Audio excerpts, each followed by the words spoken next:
കപ്പ വെച്ചിട്ട് നിങ്ങൾ ഉപ്പുമാവ് കഴിച്ചിട്ടുണ്ടാവില്ലല്ലേ? നമുക്കിന്ന് ഒരു വെറൈറ്റി ഉപ്പുമാവായാലോ? ഈ കപ്പ ബിരിയാണി കഴിക്കാൻ ഇഷ്ടമുള്ള വെജിറ്റേറിയൻസിനും ഇത് ഒരുപാട് യൂസ്ഫുൾ ആയിരിക്കും കേട്ടോ. അപ്പോൾ നമുക്ക് ഈ റെസിപ്പി എങ്ങനെയാണെന്ന് ചെയ്യുന്നതെന്ന് കണ്ടു നോക്കിയാലോ? അപ്പോൾ നമുക്ക് വീഡിയോയിലേക്ക് പോകാം. ഇതിനായിട്ട് നമ്മളിവിടെ ഒരു പാൻ അടുപ്പി വെച്ചിട്ടുണ്ട്. പാനൊന്ന് നന്നായിട്ട് ചൂടായി വരുമ്പോഴേക്കും ഇതിലേക്കൊരു 2 ടീസ്പൂൺ ഓയിലൊന്ന് ഒഴിച്ചു കൊടുക്കണം. അപ്പോൾ നമ്മുടെ ഓയിൽ നന്നായിട്ട് ചൂടായിട്ടുണ്ട്. ഇതിലേക്ക് നമ്മൾ 1 ടീസ്പൂൺ കടുക് ഒന്ന് ഇട്ട് കൊടുക്കുന്നുണ്ട്.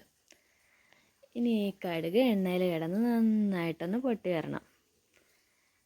ഇതെല്ലാം നന്നായിട്ടൊന്ന് പൊട്ടി വരുമ്പോഴേക്കും നമുക്കിതിലേക്കൊരു 7-8 ചെറിയ ഉള്ളി ചെറുതായി മുറിച്ചാണ് അത് ഇതിലേക്കൊന്ന് ആഡ് ചെയ്ത് കൊടുക്കാം.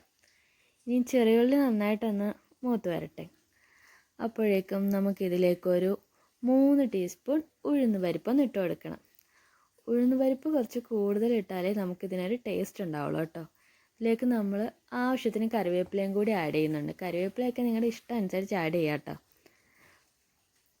ഇനി നമ്മളിവിടെ കപ്പ എടുത്തിട്ടുണ്ട്. കപ്പ വളരെ ചെറുതായിട്ട് മുറിച്ച് നമ്മൾ ഉപ്പും മഞ്ഞൾപ്പൊടിയും ഇട്ട് വേവിച്ചെടുത്താണ്. ഇനി നമുക്കിതിലേക്ക് ഇതൊന്ന് ആഡ് ചെയ്ത് കൊടുക്കാം. ഇനി ഇതെല്ലാം കൂടി നന്നായിട്ട് നമുക്കൊന്ന് മിക്സ് ചെയ്തെടുക്കണം. ഇനി നമ്മളിവിടെ 1 ക്യാരറ്റും 3 ബീൻസും ചെറുതായി മുറിച്ചത് എടുത്ത് വെച്ചിട്ടുണ്ട്. അതും കൂടി ഇതിലേക്കൊന്ന് ആഡ് ചെയ്തിട്ട് ഇതെല്ലാം കൂടി നന്നായിട്ടൊന്ന് മിക്സ് ചെയ്തെടുക്കാം.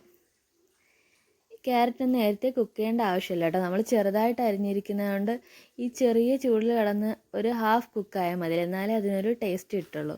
ഒരുപാട് വെന്ത് കുഴഞ്ഞു പോയാൽ ഒരു പെർഫെക്റ്റ് ടേസ്റ്റ് കിട്ടില്ല. ഇനി ഇതെല്ലാം കൂടി നമുക്ക് നന്നായിട്ടൊന്ന് മിക്സ് ചെയ്തെടുത്തതിന് ശേഷം നമുക്കിതിലേക്ക് ഉപ്പുമാവിൻ്റെ പ്രധാന ഒരു ഇൻഗ്രീഡിയൻ്റ് കൂടെ ആഡ് ചെയ്യാം. ഞാനൊരു 1 കപ്പ് തേങ്ങ എടുത്ത് വെച്ചിട്ടുണ്ട്. ഇത് നമുക്കിതിലേക്കൊന്ന് ആഡ് ചെയ്ത് കൊടുക്കാം. ഈ തേങ്ങയിലേക്ക് നമ്മൾ വേറെ ഒന്നും ചേർക്കുന്നില്ല. ഡയറക്റ്റ് നമ്മൾ ചിരകി വെച്ചിരിക്കുന്ന തേങ്ങ ആഡ് ചെയ്യുന്നതേ ഉള്ളൂ. ഇനി തേങ്ങയും കൂടി ഒന്ന് ആഡ് ചെയ്തിട്ട് ഇതെല്ലാം കൂടി നല്ലതുപോലെ ഒന്ന് മിക്സ് ചെയ്തെടുക്കണം. നമ്മൾ കപ്പ വേവിക്കുമ്പോൾ പ്രത്യേകം ശ്രദ്ധിക്കണം. ഇത് ഒരുപാട് അങ്ങ് വെന്ത് കുഴഞ്ഞു പോകാനൊന്നും പാടില്ല. വളരെ കനം കുറച്ച് ചെറിയ പീസായിട്ടേ മുറിച്ചെടുക്കാൻ പാടുള്ളൂ. അപ്പോൾ ഇതാണ് നമ്മുടെ കപ്പ ഉപ്പുമാവ്. നിങ്ങൾക്കിത് കപ്പ ബിരിയാണിയായിട്ടും കഴിക്കാം കേട്ടോ.